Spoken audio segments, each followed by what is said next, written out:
আসসালামু আলাইকুম। আমি সাদিয়া। তো আজকে নতুন আরেকটা ব্লগ নিয়ে আর কি চলে আসলাম। তো আমি আশা করি আমার ফুলের মতো যেন এরকম সুন্দর আমার প্রিয় পরিবারদের জীবন হয়ে থাকে। এই তো এখন আমি আর কি এক পা দুপা করে ঘুরতে ঘুরতে একটু বাইরে আসলাম। বৈকালে অনেক সুন্দর একটা আবহাওয়া।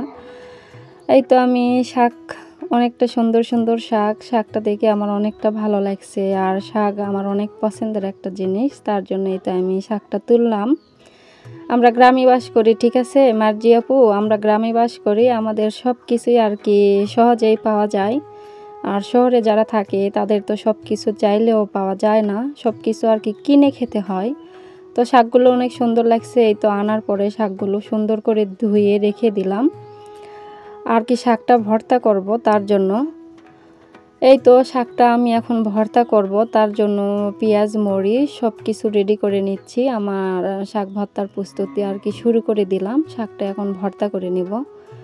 তো অবশ্যই আমার শাক ভর্তা আর আমি আজকের ভিডিওতে কি করলাম অবশ্যই আমি আশা করি আমার প্রিয় পরিবার প্রিয় বন্ধু সবার কাছে অনেক অনেক ভালো লাগবে।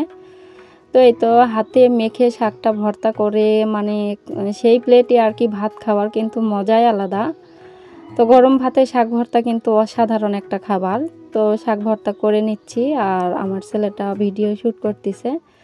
সব মিলিয়ে আজকে আমার এই ভিডিওটা আমি সব সময় যেটা করি সেইটাই তো আমি ভিডিও দিয়ে থাকি। আর আমার প্রিয় বন্ধুরা আমার এই ভিডিওটা এত সুন্দর মনোযোগ দিয়ে দেখে, তার জন্য অনেক অনেক ধন্যবাদ। আর এত সুন্দর সুন্দর কমেন্ট করে, যা কমেন্ট দেখলে আমার মনটা ভরিয়ে যায়। এই তো এইটা হচ্ছে চিংড়ি মাছটা আমি একবারে আর কি সিলে রাখছি, ভর্তা করব। চিংড়ি মাছ ভর্তা, শাক ভর্তা, এই খাবারগুলো আমার কাছে অনেক প্রিয়। তো এই তো সামান্য একটু তেল দিছিলাম, তেলের মাঝে মাছটা এখন দিয়ে দিলাম। অল্প একটু হলুদ দিব, হলুদ দিলে আর কি অনেকটা সুন্দর লাগে দেখতে, তার জন্য। তো তেলের মাঝে অল্প একটু হলুদ দিলাম, সেই সাথে পরিমাণ মতো লবণ দিলাম। দেওয়ার পরে মাছটা হালকা করে আর কি ভাজিয়ে নিব।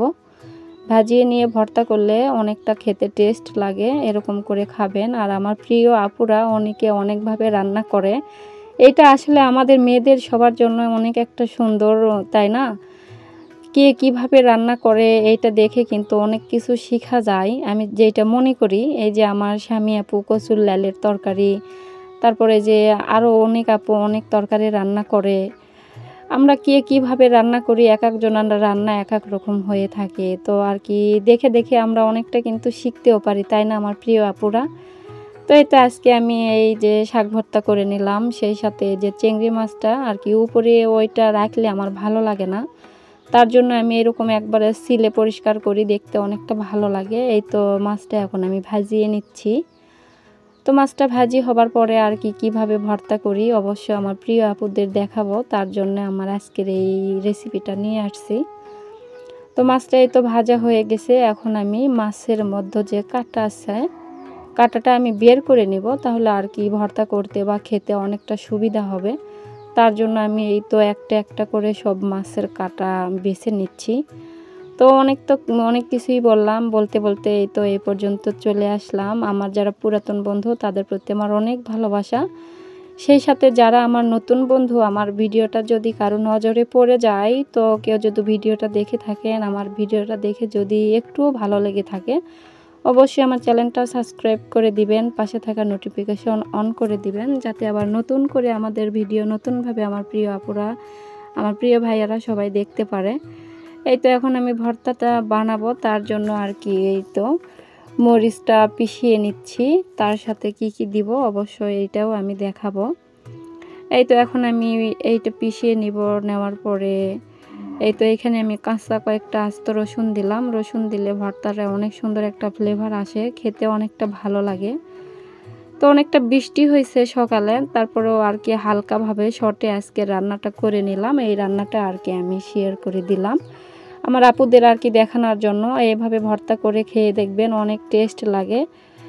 আমার কাছে তো ভালো লাগে, আমার আপুদের কাছে কীরকম লাগে জানি না, সবার কাছে তো সব জিনিস প্রিয় হয় না। তো এই দুইটা খাবার আমার কাছে অনেক প্রিয়, তার জন্য আমি এই দুইটা খাবার আর কি তুলে ধরলাম। এটা আমি এখন একটু তেল দিব, তেল দিয়ে তারপরে আর কি ভর্তাটা হাতে মাখিয়ে আবার সুন্দর করে বানিয়ে নিব।